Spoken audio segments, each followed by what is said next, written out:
So by sitting in the presence of who you are, which possibly everyone experienced it, even for a moment, there's a presence still that is absolutely here, which has nothing to do with the physical here, yet it is one with it. The physical is within it, yet as presence it only recognizes itself. Okay? And the thought doesn't know what presence is, because it's the thought appears within that presence. Yet the thought is looking for that presence within the presence itself. Yeah? It's like walking in this house and say, where's the house? Where's the house? When would I get this house? Where is it? And he goes around and asking the people, have you heard about this house? How would I get there? And all along it is walking inside the house, looking for it. And thinking that it is separate, and not realizing that we are the house, not the one who's looking for the house. So that's just an analogy.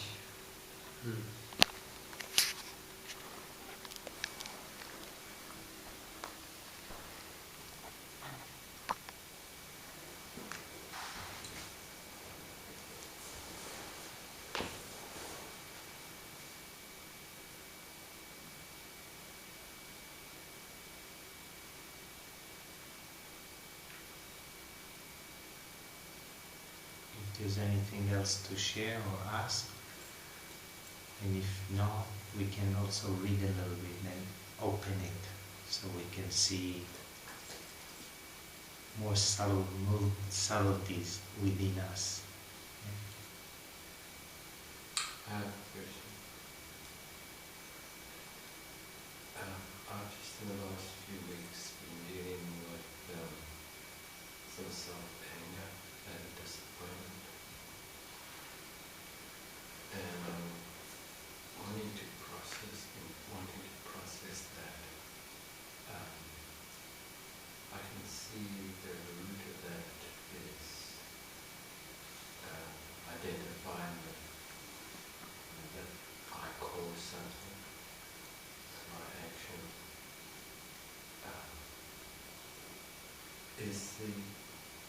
I've been wanting to have that move through. You just observing what could you suggest which would be helpful to moving past that?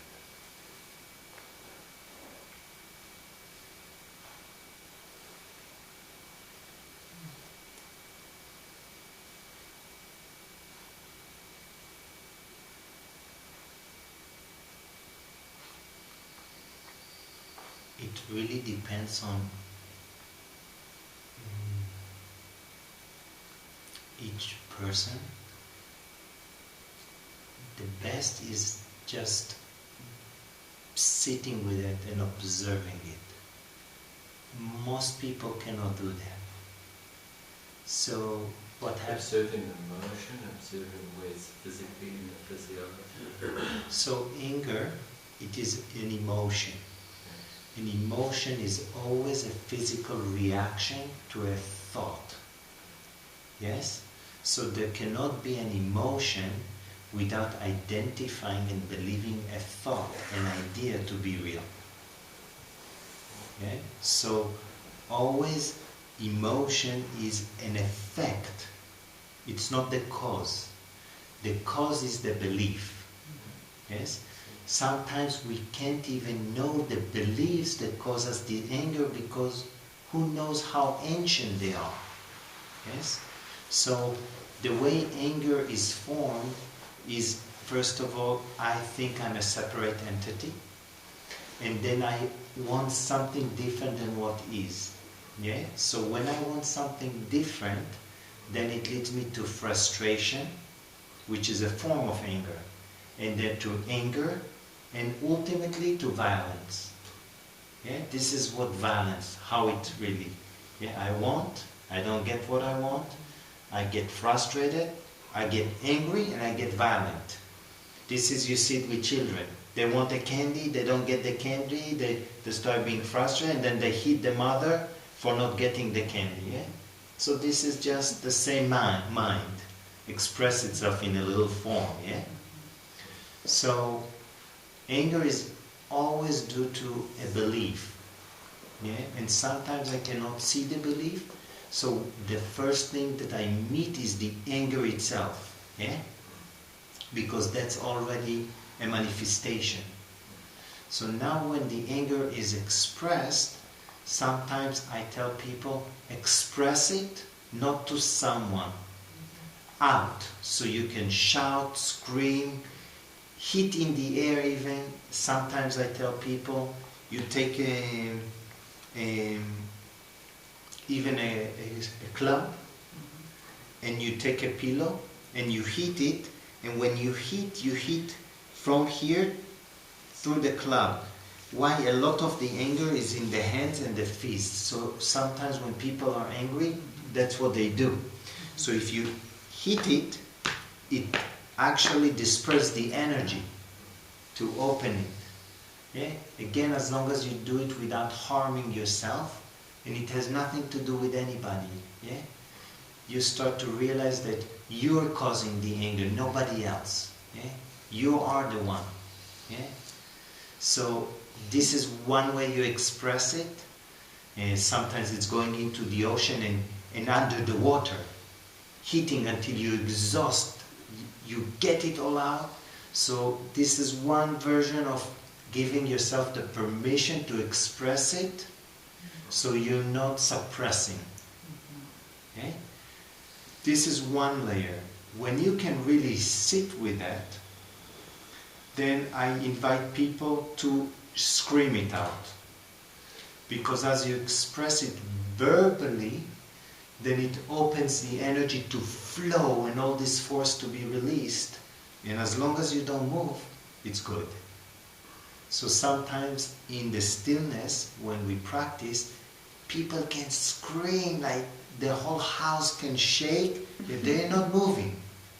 So they just let this burst of energy that is trapped, released. Yet still that's the effect. You have to go to the root, the cause, and see which ideas or beliefs caused that in the first place. So sometimes we cannot see. Yet in order for not feeding this anger again, is you want to notice when you are in conflict with life. Okay? Conflict is always sits on I want. It should. I need. Yes, I call it a triangle of want, need, and should. Which is always basically not being present. Right? When I want something, which that's what drives the ego basically. I don't want what I have, I want what I don't have. Okay? So that's the engine that drives the ego. So we can see that the ego is driven by pain and by anger. Okay? So to answer the question, if you can just sit with that and observe it, it's just a wave that is passing away. So if you can sit with that wave, like the fear, like anger, because it's just a bodily sensation, it passes away. Because any sensation arises, stays for some time and passes away. That discharges the energy without even you interfering. And that's the highest. Observing the reality without interfering is the highest practice without any practicer. Yes? Because what people sometimes don't realize that whatever they experience in the field of the physical body, that's their reality. There's no other reality. Means reality is what is happening as it is. Not what I imagine it happening or what I imagine I want it to happen. Yeah? So what we call external universe is only experienced in the field of the physical body.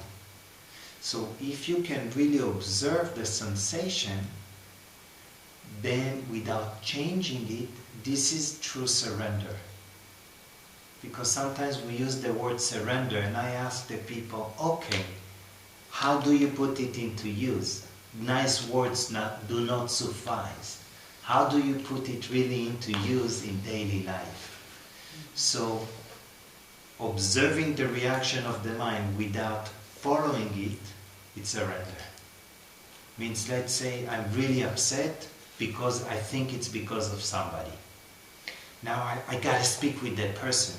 If you don't speak, and you would see this wave coming up, it will clear itself, and then it will pass away. So all of us almost know a situation that something I had to speak with this person, and if you just were impulse and speaking, it was worse than better. And if you just stopped and just observed it without too much mental noise of conflict, I start talking about with him or her in your mind, yeah? You just observe it and that wave pass away, and then you realize, I don't even need to speak with that person. It's finished. That's how energy is cleared, is exhausted without you feeding the energy.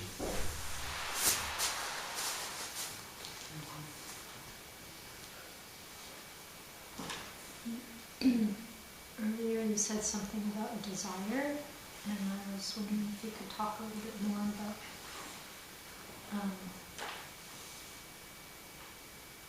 desire. I'm trying to tune into like passion, desire. It's same. It's the same. Same. We just use these words which pointing to the same. Passion. When I'm passionate about something, I really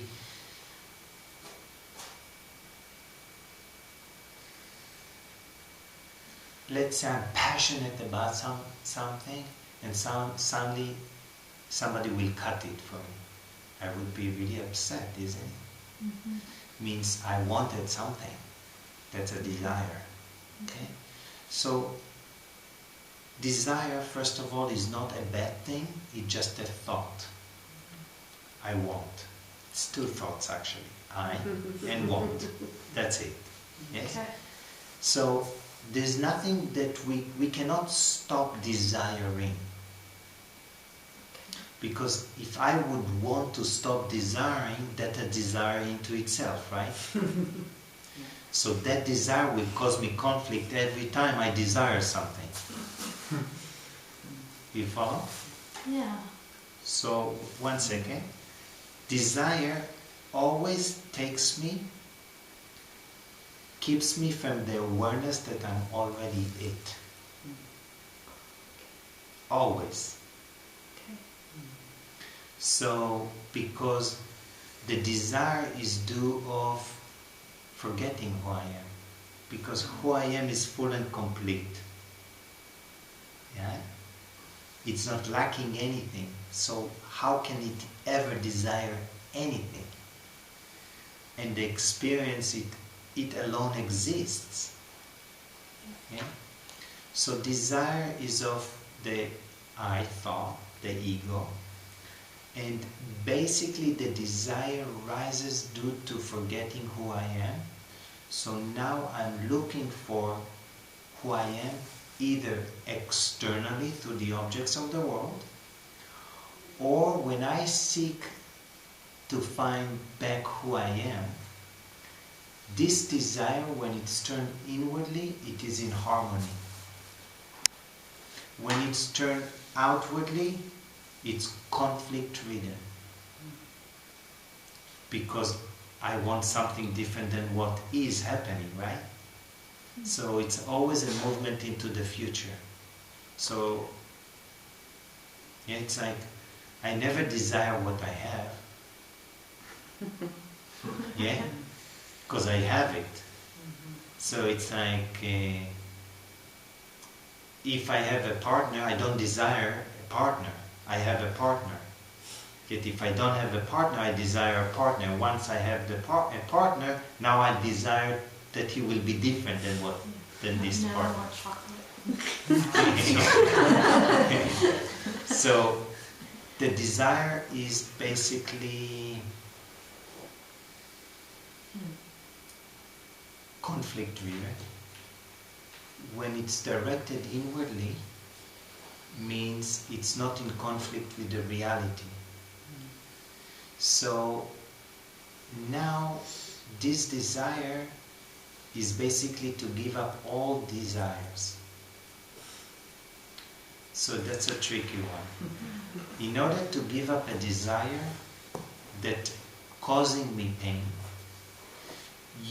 everyone experience in this short practice, whether it's now or in the past, even if you experience pain physically, everybody experienced some pain today when they were sitting? Yes? Sensation. Sensation, yeah. So there was no problem with the sensation. The moment you labeled it, Yes, exactly. there was a sensation, it magnified and the mind reacted to it. Means it wanted it to go away. So the pain really, or the suffering, began there, with the desire, not with the sensation at all. So this gives us an indication that desire is causing us suffering. So now, in order for me to give up the desire for that causing me suffering, I have to recognize its defect. Then when it would arise, I would not touch it.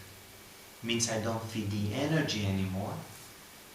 Then something that the energy is not fed, it just arise, and it's finished.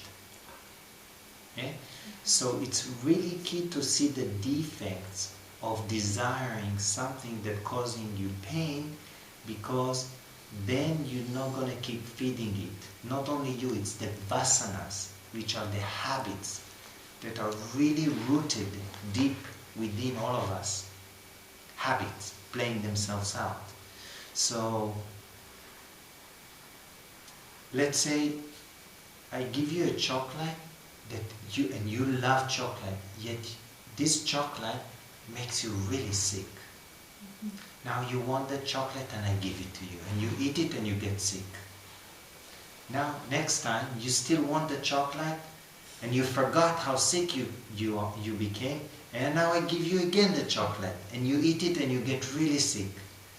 Third time I come and give you the chocolate, even you desire, you have the memory of pleasant sensation from the chocolate, you now have already seen the defect of acting upon the desire and eating the chocolate. You would not touch it. Now you didn't give up the desire. You just saw the defect of acting upon the desire. You didn't feed the energy. It fell away. It burned. Yeah. So with desires, if we get attached to desires, we cannot discriminate them. Because we're too invested in it. I want it. Yet if I want it and see the defect, it makes me stop and reevaluate. And if it's clearly the defect of it, let's say it's like cyanide, poison. If I give you the poison, you will not touch it. That's where the mind can withdraw in. So sages for thousands of years, or anybody is looking within, as long as they desire the objects of the world and going out, they cannot let the mind rest within the presence, the beingness of who you are.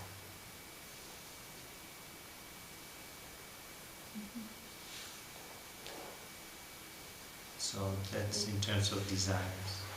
Will you say a little more of what you were speaking about with directing the desire inward? Basically, how, if we look at just Ramana, have you heard about this? Ramana? This guy?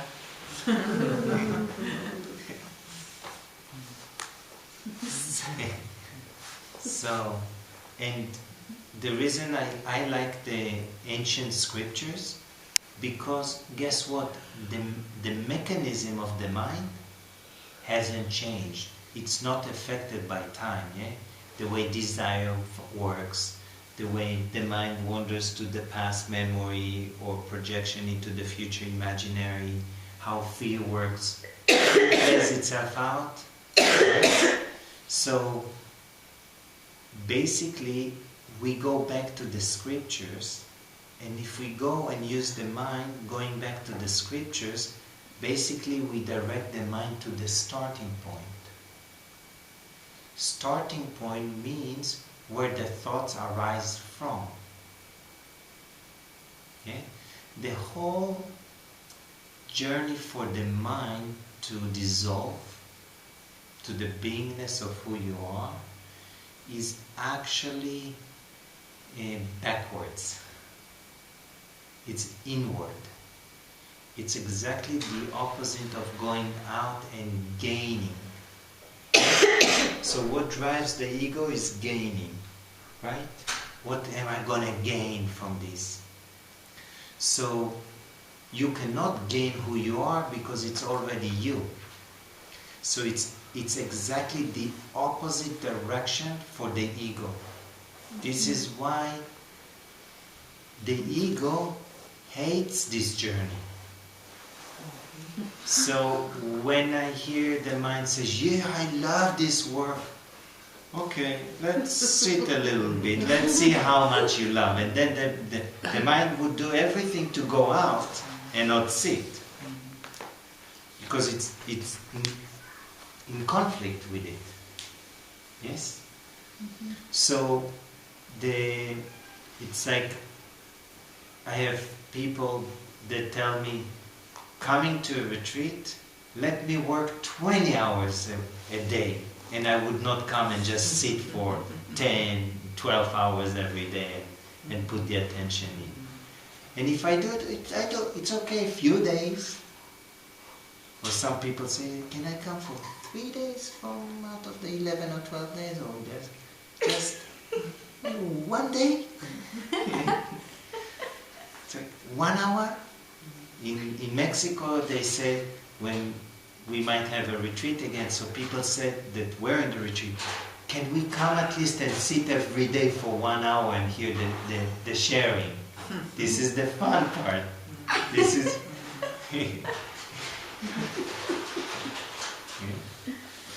the entertainment part. So, what we were talking about, desire. So there's only one desire, and it is all living beings desire to be happy always. So everybody is actually looking for the same thing. Because our true nature, another word to it, is absolute happiness. Happiness that is not dependent on any external objects of the world. Yet the moment we forget that we are that happiness, the first thought that arises is I want that happiness, and that I thinks it is a physical body, so when the senses open up, it wants it through the objects of the world, going out. Okay? So it's the same desire for everyone. Everyone wants to be happy, or everyone is looking for the truth. It's just another synonymous word for happiness. Truth. Yes? So the nature of the mind is to seek the truth in order for it to dissolve. So even when I want an object, or I want something, the moment I get that thing, what happens to the mind? Something Before that. Oh, I feel so good. I got what I want. Yet there is a moment that the desire is gone, dissolved. Um, And there is maybe a glimpse of that happiness, which is our true nature. Yet because we were looking for that outside, it created a veiling. So we think that we're happy because of the object that we got. So now, because it was going out, now the mind wants again more. So now it desires again going out. So Ramana and the sages said, as long as you desire the objects of the world, the object will create a veiling for you to see that the happiness is not due to the object. The happiness is due to lack of desire. The lack of desire enabled that happiness to shine forth. Yet because the mind was going out, it thinks that it is due to the external object. So now it has more desires for more objects, or different experiences, or different sensations. And the desire goes both ways. Even when I want to get rid of pain, basically absence of pain is a sense of a relief. So I'm relieved from the desire. There's a sense of happiness. Only when the mind is the desire is directed inwardly, and then the thought disappeared, there is the direct experience and recognition that happiness has nothing to do with any external objects of the world. And that's when the journey starts to be turned within, to seek for the happiness within and not out.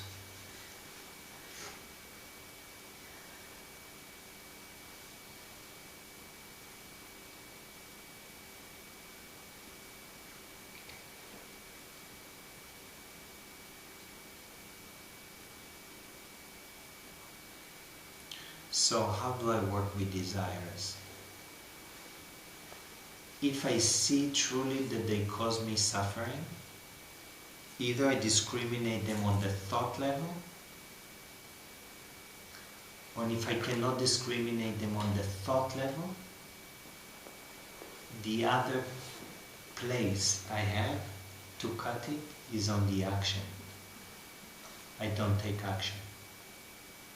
So no matter someone will desire, and if they don't take action, it won't bear fruit. So that will just play itself enough times on the subtle, on the thought level, and that's it. It will be worn out. These are the two places to cut desires. Yet again, I find if I don't see the defect, and I'm earnest to really finding the truth, I would not discriminate the desires.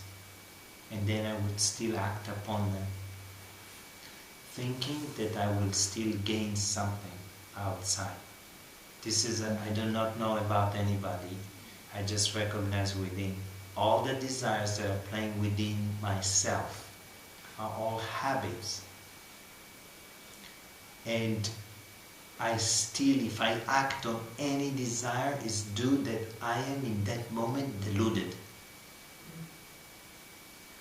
Deluded means is not that I'm just hallucinating.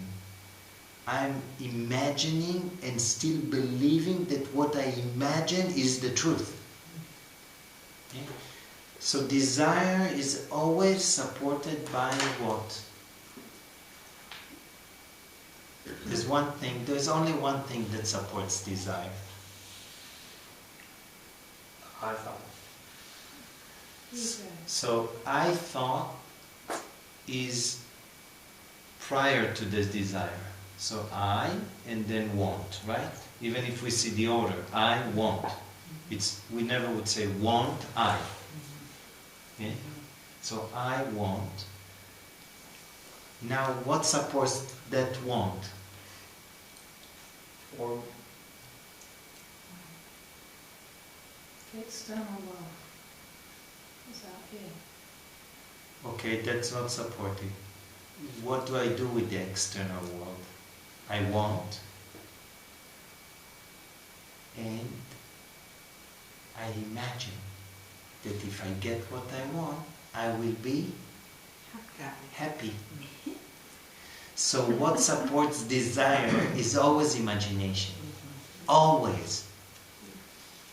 So I imagine that if I get this object, I'll be happy. And if I have this relationship, I'll be happy. And if I have money, I'll be happy. And if I'll be healthy, I'll be happy. And if I, whatever. It doesn't matter, whatever the mind imagined. So it's always, desire is an activity of the mind. Yes? And it's always supported by imagination. If you can see, when you desire that the imagination is not real, by examining it, you might not take action. You would actually get the desire weaker. This is only for someone who's sincere to know the truth. Okay? So now, if I follow my desire, do I really want to know the truth? In that moment. No, I am looking for the truth in my imagination. So I'm devoted to the illusion, not to the truth in that moment. This is 1 or 0. It's kind of it's rootless. Yeah, it's like. So now, what can I do? At least I recognize. Okay, I am deluded. So I won't be pretending myself. Yeah, I really want to know the truth. And if I look by my thoughts, words, and action, I'm invested in the illusion, not in the truth. So that would be at least sincerity on one's part to recognize, okay, I'm deluded. It's better to recognize that I'm deluded than pretending that I'm not, yet still being deluded. Yeah? It's better to be honest, each one with themselves, versus just pretending that they are. Yeah? It's all about honesty, just between you and yourself. Yes. So, just to clarify with a practical example, let's say I'm hungry, the body is ready to eat some food, and it's good to feed the body. And so, or whatever other number of things, but let's just say that for an example. So then to support cutting the desire, because obviously you want to feed the body, or it's 11 at night, it's time to rest, and I'm tired, I'm desiring to sleep, and we want to rest the body. So do you play with it with like just pausing and watching the desire and start to observe the nature of desire before actually taking the action in order to support cutting it as well? So if we stay with the example for food, I want food. Yeah? The body has a fire hunger. It has no desire whatsoever. Right? So first of all, we have to clarify that the body doesn't want anything, it doesn't really care. You take the body, put it in boiling water, it will be cooked, no problem for it. If we'll anesthetize somebody, now there's no the mind there. You take the body, throw it in the boiling water, it's cooked, finished. You take it out, you cut it, whatever, it doesn't want anything. Yeah? So the body is not a conscious entity at all. Which majority of people think that their body is a conscious entity. Are you saying that matter is not conscious? That's right. You're saying that there's a duality between matter and consciousness? No. Then how can you say that matter is not conscious? If consciousness is omnipresent, how can you say that there's a duality between consciousness and matter? I didn't say that. You said the body has no consciousness in it. That's right. The body is not known. If I said that the body has no consciousness, that's not accurate. I said the body is not a conscious entity, is not conscious of itself.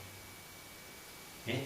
Consciousness is within everywhere, everything, and every object is within consciousness, yet there's no separation. Yet as an object, it is not conscious of itself. True. Okay? So we go back to the body. The body has no desires. Okay? It doesn't desire anything, it's the mind. So now we go to food. Most of our eating habits is emotional. It's not really what the body needs. We eat more than what the body needs, and we give the body things that it's not even good for the body. It doesn't even need it. We cause a lot of time more harm to the body from what we consume and the way we consume it than really what it really needs, truly. So now I want to eat. I have to check, am I reacting to the sensation of the hunger? And that's what drives me. Suddenly I feel something and I want to stuff something in it. Or I'm just eating because out of habit I'm eating. Because if I have a moment that I can be quiet, so suddenly I reach for the food and now it's a distraction. So I have to watch all these plays. And because what we're talking is being a scientist or you're a student of yourself. You study yourself to come to realize your real self versus what you think is yourself. Yeah? So with the food, this is how I observe. If there's hunger, am I now need food? Gotta eat it?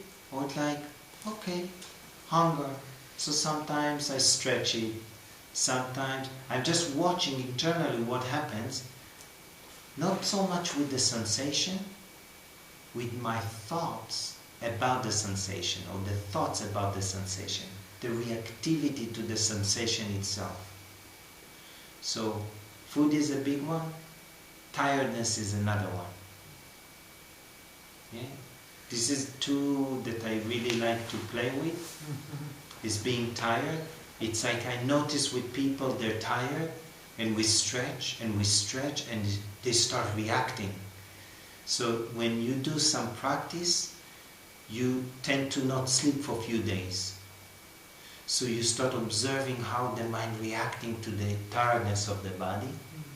And then another thing we do with tiredness is we purposefully sleep very little and we function normally the next day. And now you start to see how the mind is first reacting. That's the first cleanse that happens. And then if you learn to relax into the sensation, even though the body is tired, the mind is quieter. Yeah, so there's ways to play with that. So desire with the food is just to see, is it emotional, is it reactivity to the sensation? And a lot of the times the sages, they point, leave the food alone. Don't make a big deal with the food. Give nourishment to the body and that's it. So it's a tricky. I find when I got passionate with food, with medicinal herbs, with different things, it's more body identification actually. Because food and body is the same. You recognize that, right? The body is a food, it's a modification of food. It is born of food, yeah? Grows with food, dies without food, and it's food throughout to parasites and many other things, and turns to be food for worms or whatever afterwards. So it's just a modification of food, of energy that is modified, that is food. And what happens, the majority of people, in these days, they basically, and also in the past, they work to eat and eat to work. It's like, I work, eat, work, eat, work, stay only on the body level. When you really want to know the truth, you cannot find the truth in the physical body.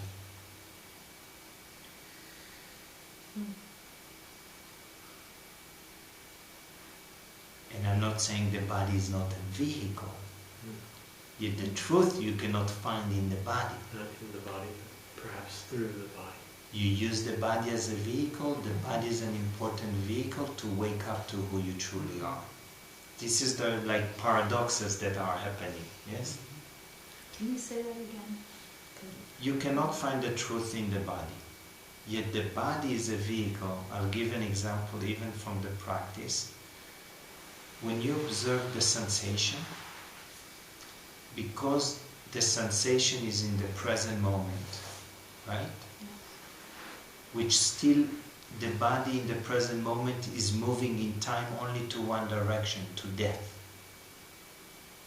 So if I be only present with the body sensation, it will take me to where? It will change and it will take me to death, right? Yet the truth is eternity. So it's not going to end, right? So I have to direct the mind to the starting point, to where the thoughts arise from. Now thoughts don't arise from the body. So I go back to the practice. If I stay present with the breath or sensation, basically there is no thought about the past or the future. It creates a suspension, temporary suspension, so one can have a glimpse of having no mind, no thoughts. That's all. So when there is the glimpse of no thought, suddenly there is the realization that you are not a thought. Because if you were the thought, you would be gone in that moment. Yet what happens? Nobody ever gone or disappeared. You remain present when there is no thought. Yes? So just a glimpse. Gives a glimpse, that's all. So the body is a tool for that. The body is a tool to anchor the mind, so it's not going to wander so much into the past and the future. Yet once the mind is concentrated and anchored, we want to leave the body alone. Because when we leave the body alone, then we can actually work with the thoughts. And the cause of suffering is not because of the body. The cause of suffering is because of the thoughts. And the primary thought is that I am a physical body. That's the primary cause of suffering. Okay? Because I think I'm a physical body, I'm an object, I want objects of the world. And you'll see that all your desires, all of our desires is around the objects of the world. And it's all body identification.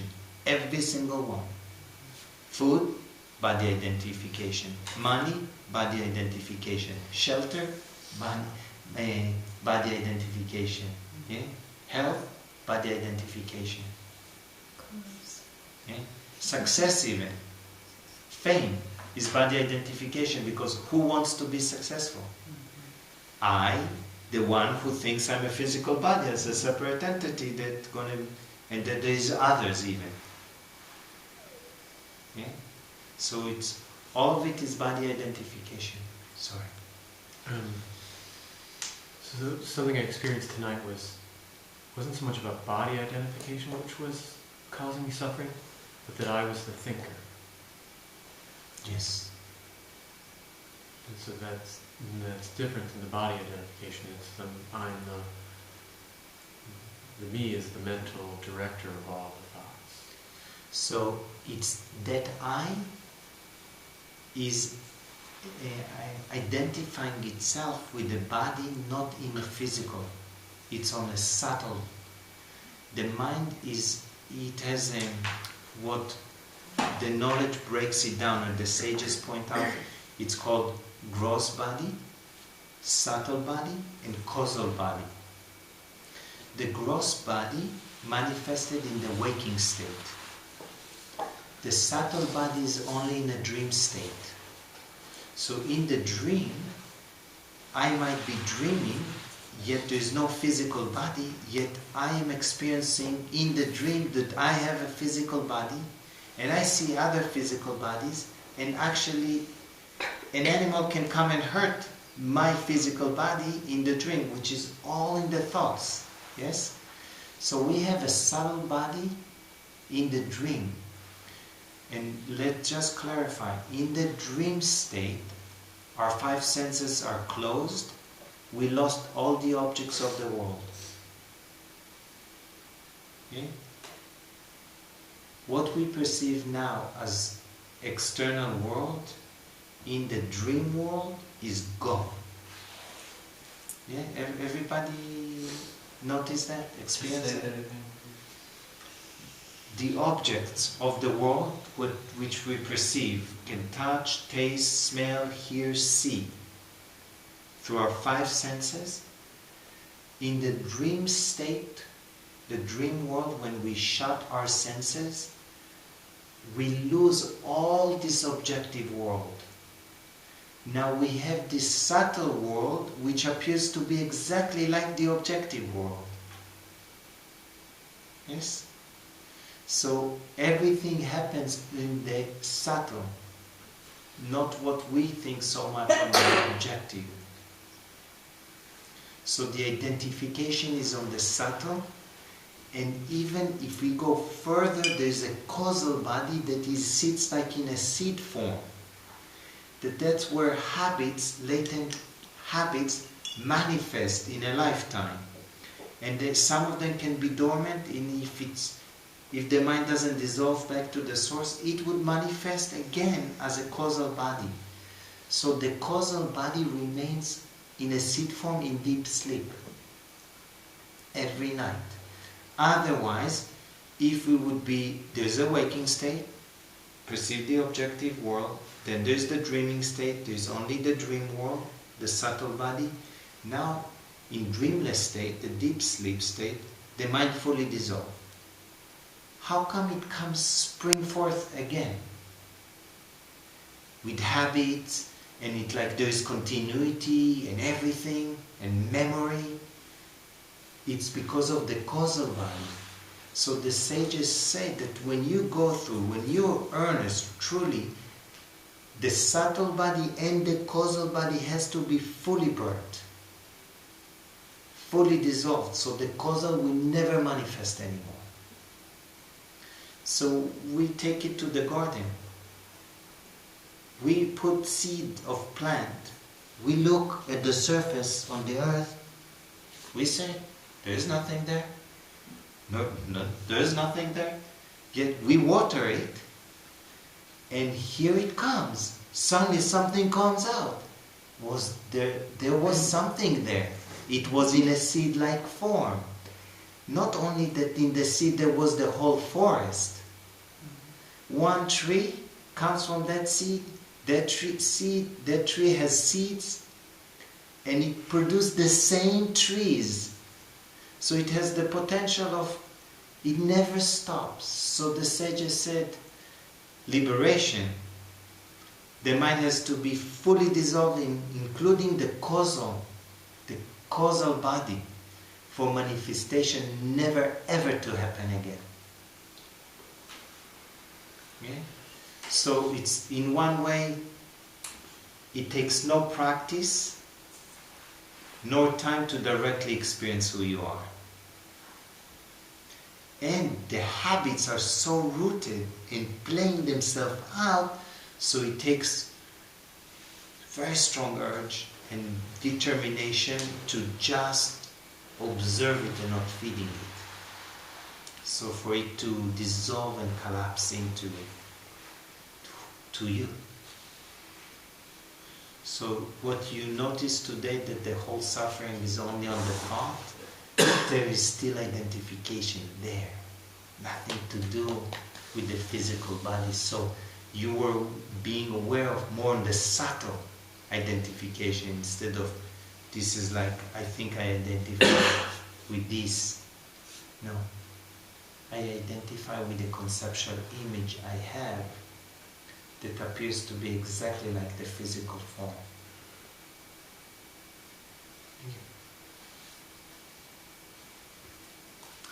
I'm jumping maybe and touching So sometimes people say, what is he talking about? And sometimes it just pieces, suddenly you can see clearly. Well, I just wanted to express some gratitude because I've been coughing and blowing my nose all day, and I didn't know if I would be even able to sit for 15 minutes, let alone an hour. And so just by continuing to guide, because I would feel the in my throat, and just breathing into that, and then saying and just like real intense, and just keep breathing, and I noticed that it was okay. I was physically uncomfortable, and then I would drop into moments of peace, and I feel really pretty peaceful, and I feel much more clear, unbelievably clear. So it's just so beautiful. Because if we don't interfere, Right? the prana, which is another word for energy or chi, it knows exactly how to work things out. We tend to interfere in not allowing for things to happen. So this is another thing that enables, when you sit still and you observe, you start to realize how much you interfere, or you try to change or control or manipulate the reality instead of just observing it as it is. So sometimes I tell people, how do you take it into life, into practice? Let's say you're around somebody and you tend to tell them a lot of things. Don't do this, do that, change, do. Start being quiet around them. Don't talk, just stop talking physically. And now you observe the mind reacting, jumping, and you don't say anything. This enables you to see the monkey mind, how it reacts all over the place, because you want the things to be the way you want it to be, instead just the way they are. That's a practice into itself that is in a real life situation. So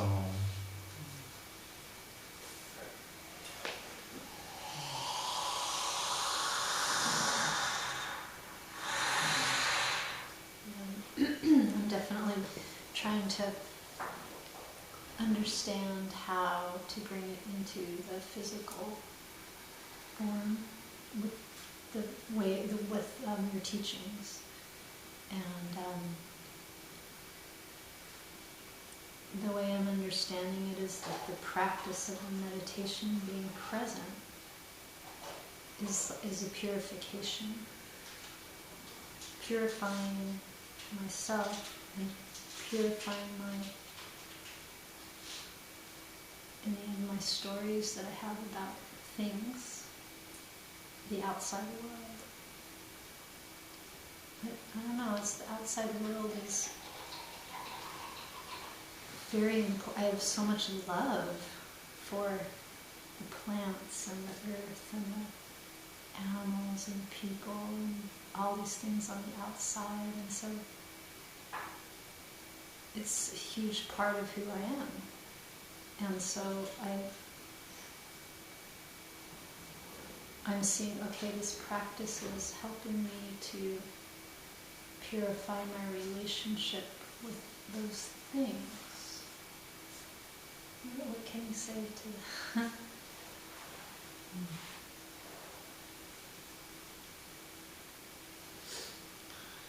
first,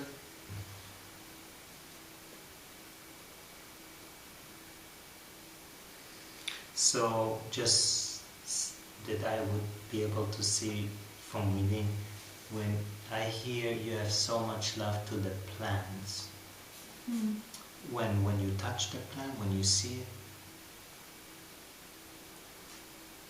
so give me an example. When you think about it, or when you just... When I see it and I'm with, when I, like it's spring now and all the flowers are coming and it brings me so much joy, and the outside world, the birds and the... Okay, yet what happens internally? for you. You're aware that when you listen to the bird fully, then you're fully present, so your mind doesn't wander. Okay. When your mind doesn't wander, then we call it love. Love. Not that you're in love, just love. Yes? You're not in that moment you're not in love of the bird. You just love. Just the body sensation that's happening. So then you're not in a relationship in that moment. Then your mind is free in that moment. In that moment, if truly you're present, this is just love, and there's not I am in love. Because when you are in love with something, there's an I and there is the thing, there is actually would be a place for relationship which is always painful. Okay, because it's that thing of being taken away. Yeah, there's an I and there's I want something, or I'm not gonna get something from that. So it's always a relationship is painful. So once it's clear for you that you experience that love, it means you're not in love with, you experience that love that is within you, flowing freely. Yet who you truly are is even prior to that. It's just a free expression. That's being free. That moment the mind is free, no problem, no suffering.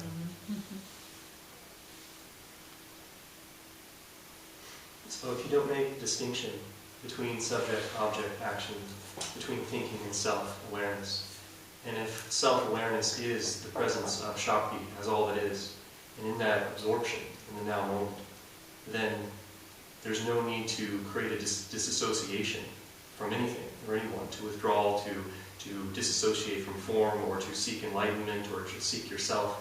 When self is all it is, when you've gone so far within that as you look out, you look within, and you're living in a state that's neither dual nor non-dual.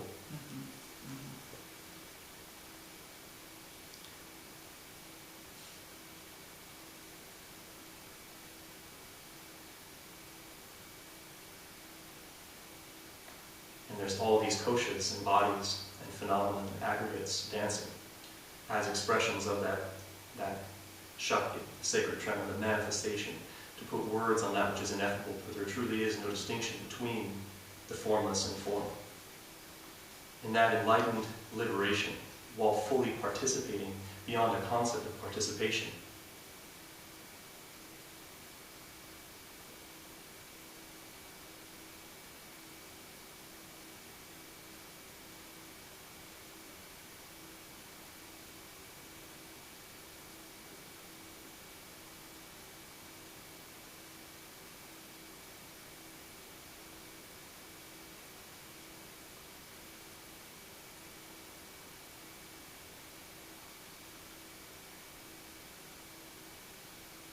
and my experience is that I experience that. And there are many strata and levels of my being, and that unless my body is fully experiencing that, it's like one thing to be self-aware, and yet if there's some part of my karmic chillicosm, of the macrocosm within my microcosm, that has not realized that yet, seemingly, even though there's no way that could not be that, there's a movement from that place. That's what shines stars and emanates whole worlds and brings about these seeming moments that will pass in an instant and exist infinitely within a realm of infinite possibility existing simultaneously. So it's just this infinite realm of existence, seeming existence. This is where all words fall short. So the experience of that is that there's a movement toward that which seems as though it doesn't realize that yet. Seems as though. And so for me, I feel no conflict between being fully participatory in the realms of manifestation while abiding in self, seeing it all as a display as self, while also being aware of the incredibly complex karmic dynamics of relationship. And it's been my experience that there's actually a way in which disassociation can happen from certain non-dual perspectives, and to such a degree that there is lack of emphasis on developing the Shakti side of the path. The Shiva side, non-dual, nothing to say about it. The Shakti side of development has to do with developing and divinizing all the koshas to such a degree that even mastery of the physical form is attained. And there have been different examples of that. It's not even important, it's just referencing it as a template. Ramana Maharshi was a great sage. Incredible. I've learned so much from Ramana. I've spent time in Tiruvannamalai. It's all superfluous. The point is, he died of cancer at the age, I think, 54 or something like that.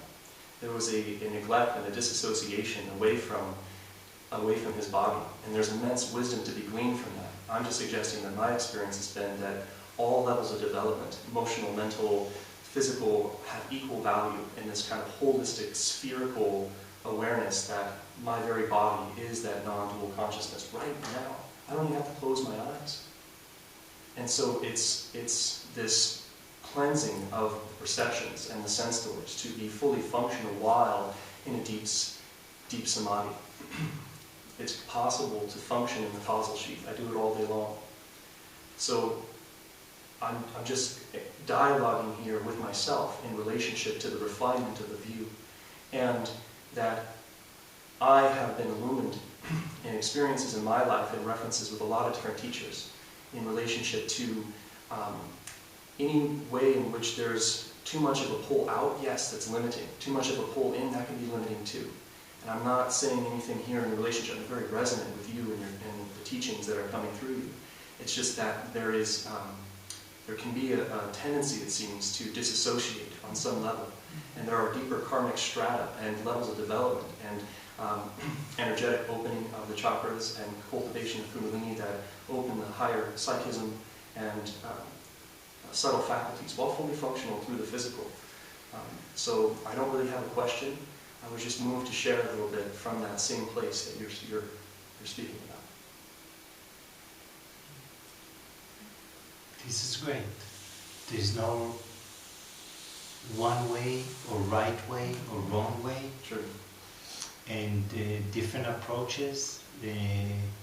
Taoism, they took it into fully mastering the energy, plants, many ways of wisdom. So different ways, it's according to what fits one's evolution and the personality. So that's it. And I don't think Ramana ever died. So unless I think he's a physical body. So for sure. And yet the whole idea of cessation or nibbana or terminating karma is also a fixating view.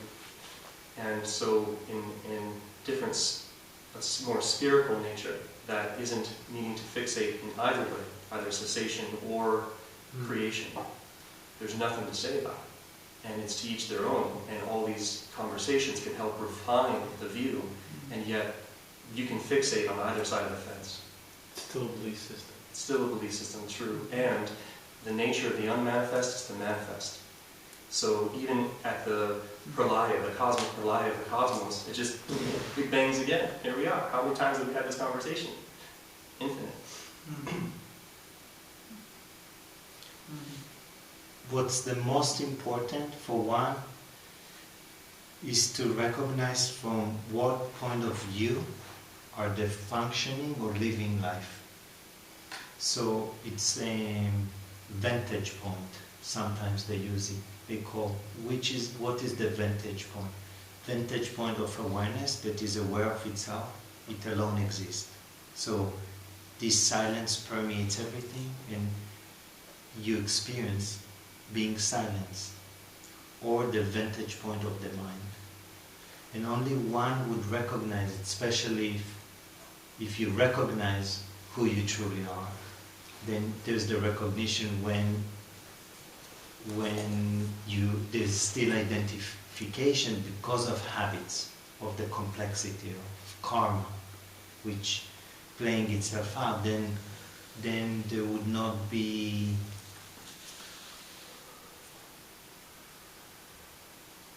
the mind would not pretend that it is beyond its evolution when it is not really.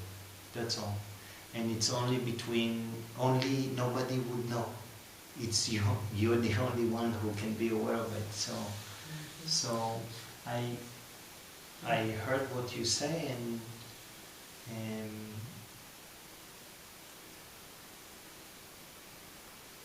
you know what's best for you. You're the master, and not even that.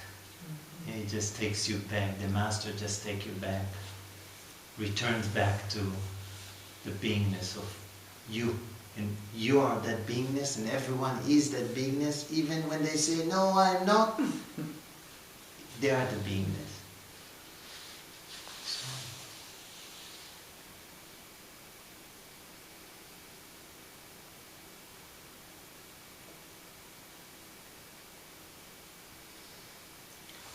And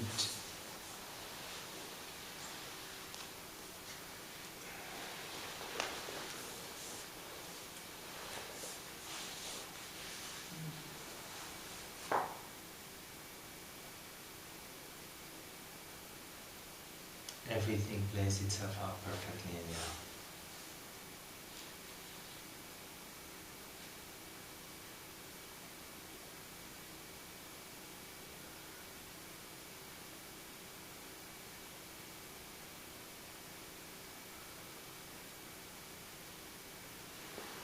I was wondering if you could speak a little more about the causal seeds.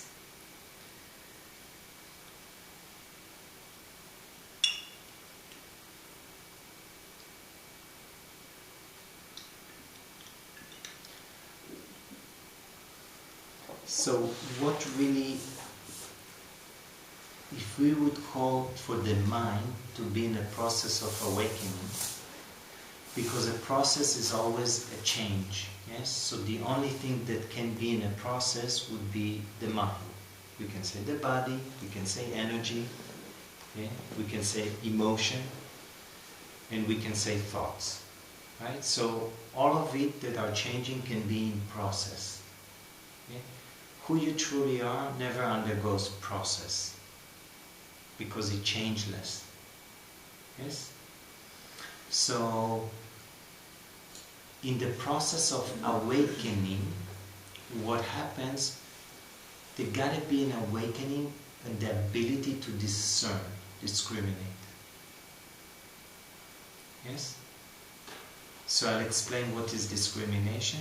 You discriminate between two things. So one can discriminate between the watch and the book. That's discernment, right? Discrimination. If it would be the same one, I won't be able to discriminate it. Yes? So discriminating is between two things. So the wise use, first of all, a very important gauge is they use the three states. Waking state, dreaming state, and deep sleep, which is dreamless state. So they start to break it apart because these three states basically has a beginning and an end, and they cancel each other, and they are temporary, they have no real continuity. So it enables the mind to discern between the states. So in the waking state, the body is active, the mind might be active, yeah, and there is pure consciousness, one is alive. In the waking state we perceive the objects of the world. So actually if we take it to the ego, it's a full manifestation of the ego. Because I'm not that I only imagine I'm a physical body, I get impressions from the physical body that I am a physical body, I have hands and legs, yes? So, and that's waking state. What they say, it's also the gross body. Gross means it's also objective, yes? Because through the senses we can perceive the object, and the first object that the mind can perceive in the waking state is the physical body. Okay? So the physical body is an object of the senses. Means this watch is an object of the senses because it can be perceived through the senses. Sense of touch, sense of sight, yes? And if the alarm is on, sense of hearing. If I lick it, it's sense of taste. And if I smell it, it's a sense of smell. Yeah, that's the waking state. The dreaming state are 5 senses closed, which means the external objects are subordinate to the 5 senses. So the 5 senses closed, then the first object, which is the physical body, is gone too.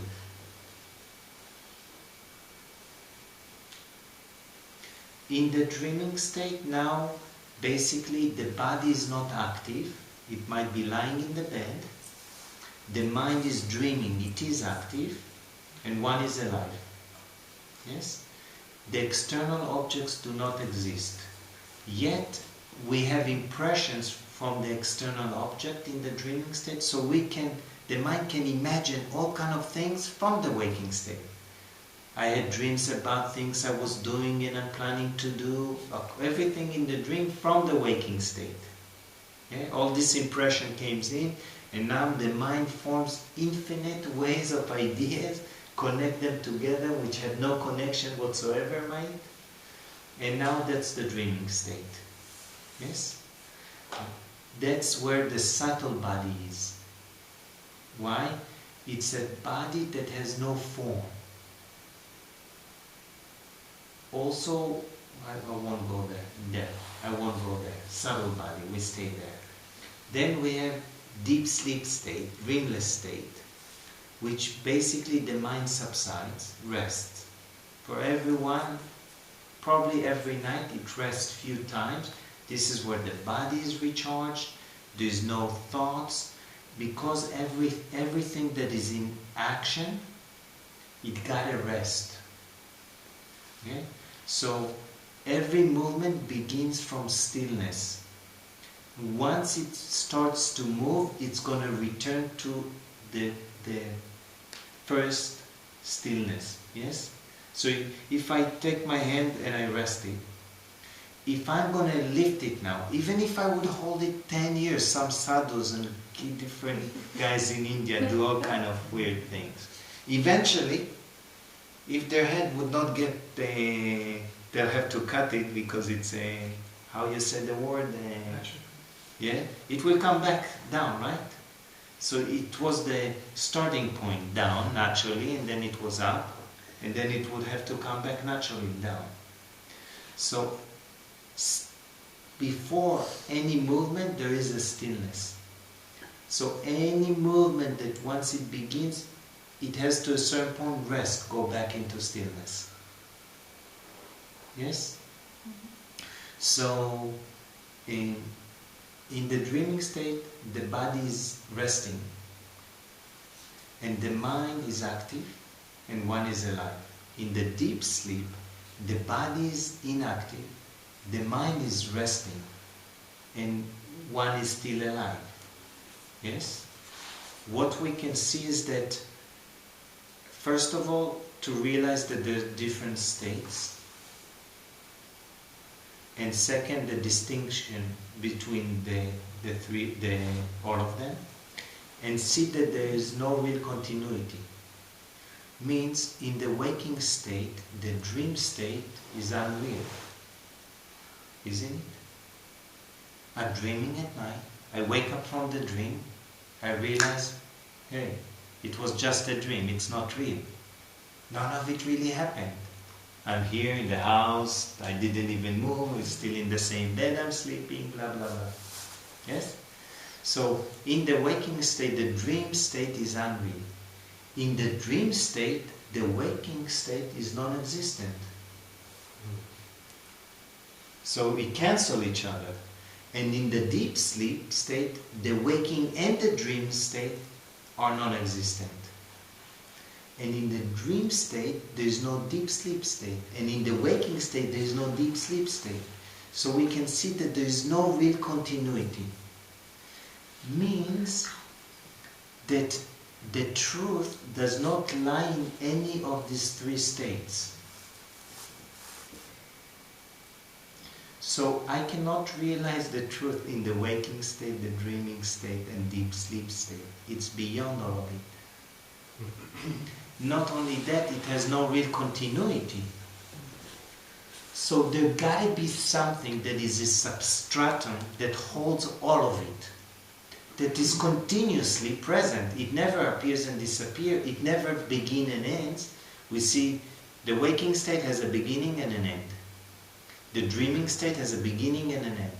The deep sleep state has a beginning and an end.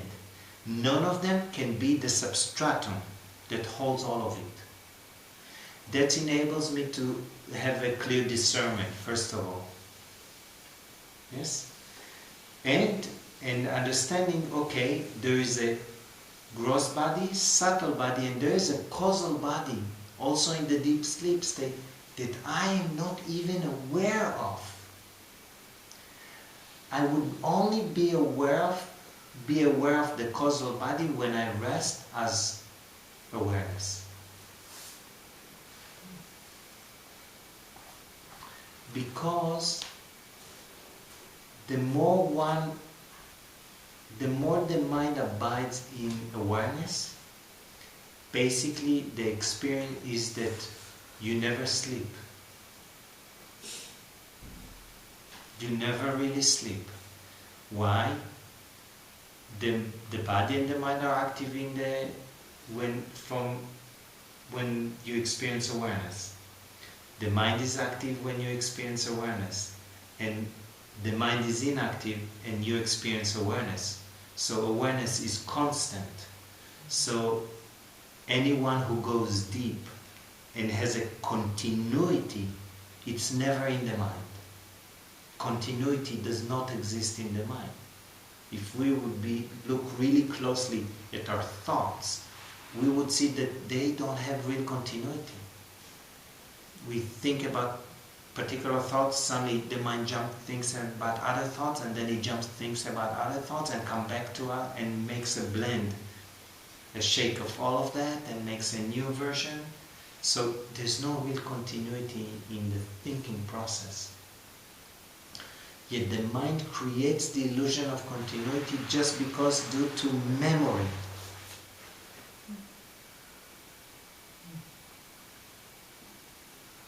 So that enables us to discriminate between the three. The causal body, it's the most subtle. So what the mind is most tricky is try to go and jump makes to see the most subtle. Let's first start to be aware of what's going on in the gross body, and then the thoughts, the mind, and then be aware. One can be aware of the body by being more aware of energy, and then emotion, yes, and then thoughts. So you aware that thoughts is more subtle than energy, emotion, and physical body. Yes. Energy is a thought. When there's no thought, there's no energy. So people say, no, that's not true. So the wise say, okay, don't believe what I say. Go to the three states, check your experience. In deep sleep state, when there is no thought, what energy you experience? What is the energy exactly? Check for yourself. So that awakens the mind to say, okay, I can discriminate. If I can't see, at least I have the understanding that in deep sleep state, when